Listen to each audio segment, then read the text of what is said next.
Picture this: the most feared man in Europe, a general who once bent kings to his will and redrew the map of an entire continent, is now lying helpless on a remote island bed. His fingernails are turning blue, his stomach has swollen like a balloon, and with every cough he vomits something so dark and foul that even hardened surgeons recoil in horror.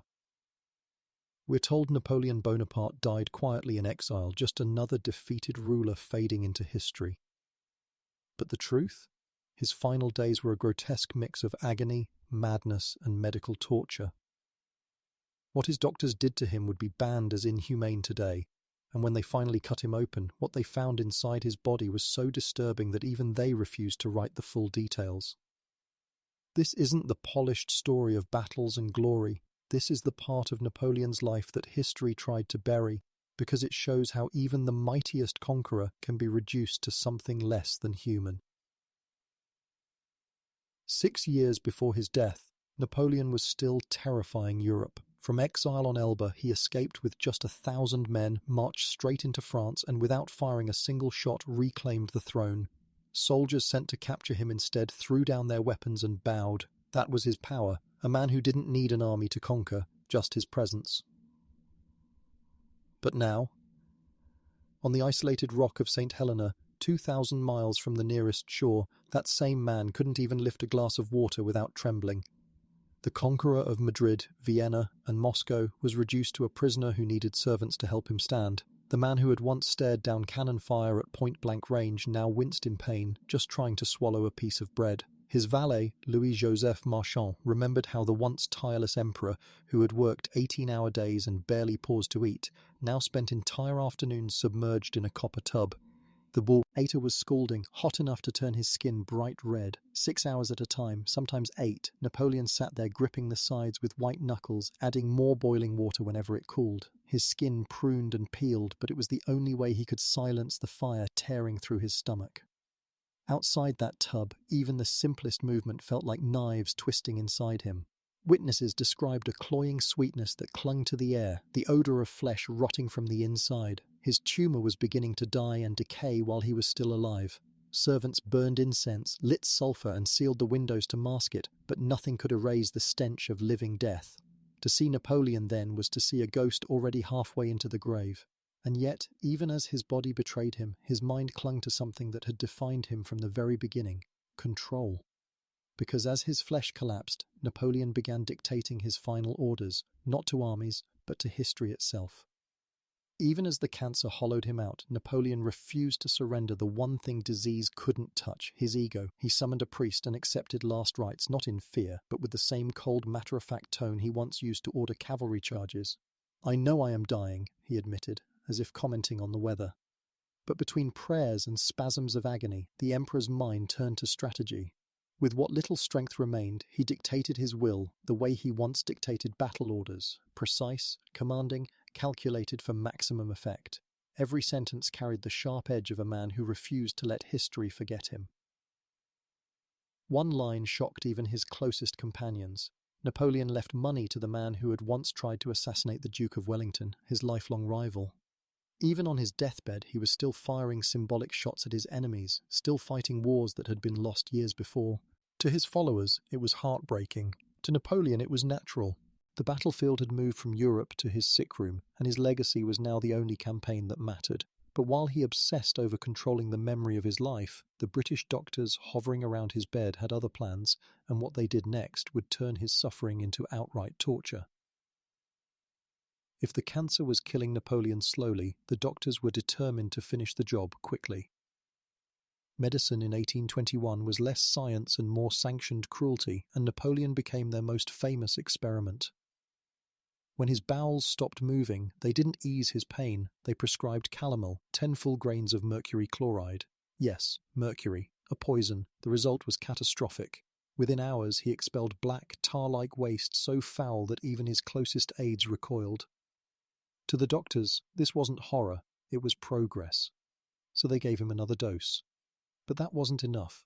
When his body still resisted, they resorted to violence disguised as medicine. They forced enemas so brutal that the emperor, who had once stood fearless before musket fire, now screamed in humiliation, his cries echoing through the halls of Longwood House. But it didn't go quietly. It erupted into visions so vivid that his servants could follow every move of a battle fought only in his imagination. In the middle of the night he would jolt upright, skeletal arms cutting through the air as if commanding invisible regiments. "Send in the guard! Advance the cavalry!" he shouted, eyes blazing with a fire that his frail body could no longer sustain. For those around him, it was like being transported back to Austerlitz, his greatest victory, except this time the battlefield existed only in his fevered mind. Sometimes he cried out for Josephine, the woman he had lost years before. Other times he relived the endless marches of Egypt, begging for water as his actual body drowned in its own fluids. His follower wept openly, torn between awe and despair. They weren't watching a general plan his next triumph. They were watching him retreat into ghosts of battles already won, victories that could no longer save him. The cruelest irony was that even as his organs failed, his brain still fought campaigns against long-dead enemies. The emperor who had once commanded half of Europe was now commanding phantoms from his deathbed. And with each hallucination, reality slipped further away, dragging him toward the final and most agonizing stage of his decline. By the first days of May, Napoleon's body had become a battlefield he could no longer command. Every breath was a struggle. His eyes, once sharp grey that could unnerve entire courts, had turned bloodshot, the whites stained crimson as burst vessels spread across them. What he vomited was no longer just blood, it was tissue. Chunks of his own stomach, torn loose by the cancer and the mercury his doctors kept forcing down his throat. His voice, once able to rally nations, broke into fragments. "France, my son, my army." The words slipped out between convulsions, mixed with blood, often too garbled to understand. Each servant in the room swore they heard something different, but all of them believed Napoleon's final thoughts were the same: country, family, and soldiers. Even in collapse, his loyalty clung to the things that had defined his empire. By May 5th, the agony reached its peak. His breathing turned shallow, then vanished, then returned in desperate gasps. Witnesses described it as animal-like sounds, guttural noises from a throat too swollen to form words. His skin shifted through colours: yellow from jaundice, purple from suffocation, red where the blistering plasters had burned him. He looked less like a man than a corpse still clinging to motion. At 5:49 p.m., after hours of silence broken only by laboured groans, Napoleon Bonaparte, the man who once bent Europe to his will, stopped breathing. There was no grand final speech, no last command to history. His body, pushed to its absolute limit, simply gave out. But the horror didn't end with his final breath, because what came next, when the doctors opened his body, revealed a truth so grotesque and mysterious that it still haunts his legend 2 centuries later. The day after his death, Napoleon's body was laid out on a billiard table for the autopsy. What the doctors found inside stunned even hardened surgeons. That's how far the disease had eaten him. But the tumour wasn't the only horror. White nodules, metastases, were scattered across his intestines like pearls strung through rotting flesh. Parts of the tumour had died and begun decomposing while he was still alive, releasing the sickly sweet stench that had haunted his sick room for weeks. The smell was so overpowering during the autopsy that several men had to step outside, unable to stomach it. Officially, his heart and stomach were sealed in silver vessels to be buried with him. Unofficially, pieces of him began to vanish. Locks of hair were clipped as souvenirs. A rib fragment disappeared, and one surgeon allegedly smuggled away a part of Napoleon so private and bizarre that it still circulates in collectors' circles today. Yet the greatest shock didn't come until 19 years later, when his body was exhumed for reburial in France. To everyone's astonishment, Napoleon was perfectly preserved.